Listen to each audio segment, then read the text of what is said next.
Assalamualaikum warahmatullahi wabarakatuh. Perkenalkan, nama saya Istisqa Rizky Maulidia dari kelas 9G SMP Negeri 7 Bojonegoro. Hari ini saya akan menceritakan cerita teks inspiratif berjudul Belajar Menahan Godaan Dunia, diambil dari kisah Nabi Yusuf.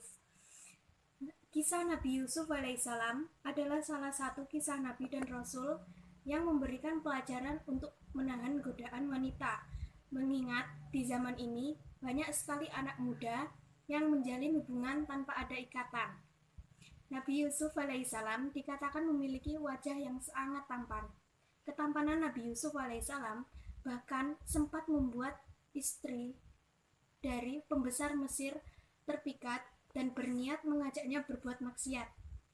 Kisah inspiratif menahan godaan dari Nabi Yusuf alaihissalam ini diteladani lewat kisahnya saat berada di negara Mesir. Nabi Yusuf alaihissalam yang diselamatkan dari sumur kemudian berakhir bekerja pada seorang pembesar Mesir. Karena ketampanannya, istri pembesar tersebut yang bernama Zulaikha pun menyukai Nabi Yusuf. Wanita tersebut mencoba menggoda Nabi Yusuf alaihissalam dan mengajaknya berbuat maksiat.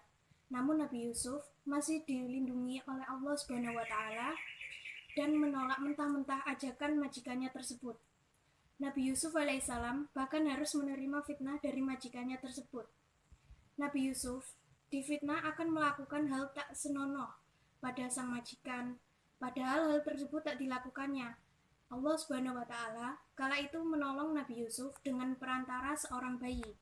Bayi tersebut bersaksi dan membenarkan jika Nabi Yusuf tak bersalah. Merasa malu, Zulaikha menutup kasus itu sampai di situ saja. Meski begitu, berita ketertarikan Zulaikha pada Nabi Yusuf pun menyebar ke kalangan masyarakat terpandang. Zulaikha yang menjadi gosip di kalangan berada itu pun mengundang para istri pembesar untuk dijamu di rumahnya. Ia meminta Nabi Yusuf untuk keluar agar ketampanannya bisa dilihat para istri pembesar. Wanita-wanita tersebut pun terpana hingga sampai tangan mereka tergores karena tidak sadar sedang mengupas apel akibat terlalu terpesona pada Nabi Yusuf. Usai melihat ketampanan Nabi Yusuf, para wanita itu pun menunjukkan ketertarikan dan mencoba merayu Nabi Yusuf alaihissalam dengan pandangan, lirikan, dan gerakan tertentu. Mengetahui hal itu, Nabi Yusuf pun memohon agar diselamatkan oleh Allah Subhanahu wa Ta'ala. Beliau bahkan rela berada di penjara daripada harus menuruti ajakan kemaksiatan dari para wanita termasuk istri majikannya. Nabi Yusuf memang akhirnya di penjara, namun Nabi Yusuf mendapatkan keberkahan lain saat berada di penjara. Beliau kemudian terbebas dan justru menjadi salah satu pembesar Mesir yang menolong negara tersebut dari paceklik 7 tahun berturut-turut.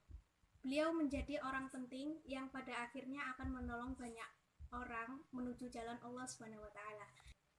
Pesan dari cerita ini adalah kita harus menguatkan iman kita kepada Allah Subhanahu wa Ta'ala agar terhindar dari perbuatan maksiat dan kita tidak boleh menjalin hubungan tanpa ada ikatan.